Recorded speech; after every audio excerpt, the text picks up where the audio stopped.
Hello and thank you for watching. My name is Rachel Barnett with Gentle Frog. I'm here to create videos for you to help you understand QuickBooks slightly better than you currently do.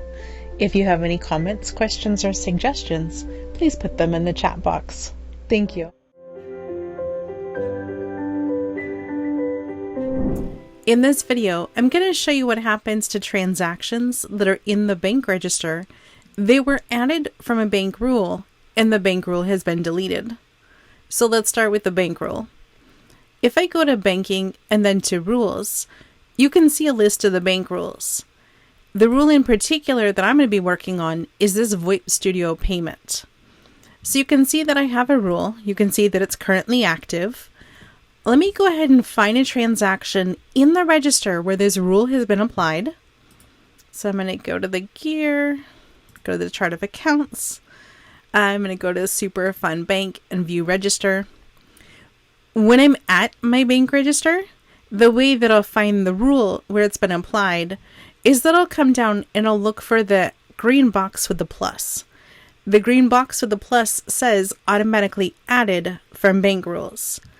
The regular green box, it just says added from bank feeds. You don't know if a rule was applied or not. So I have this transaction, VoIP Studio, $21 in May. Let's go ahead and go back to our rules.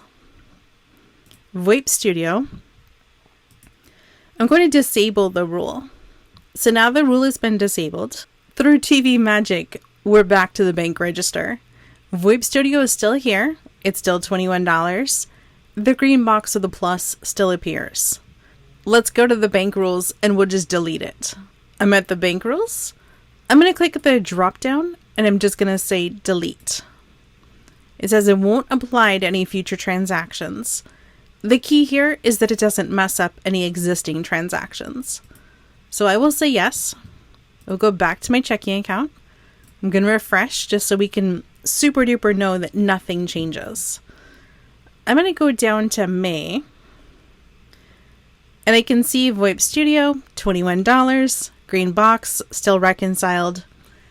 This video is in response to the question, what happens to the transactions that are in my bank register that were added via rule if I later change, disable, or delete my rule?